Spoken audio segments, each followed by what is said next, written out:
Roblox called Fling Things and People.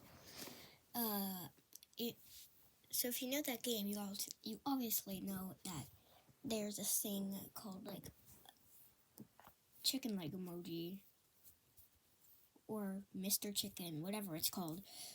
It's a chicken leg with legs and eyes and a bite taken out of it. So I made one into a plushie. Look at them. I added the feet also. There's a bat.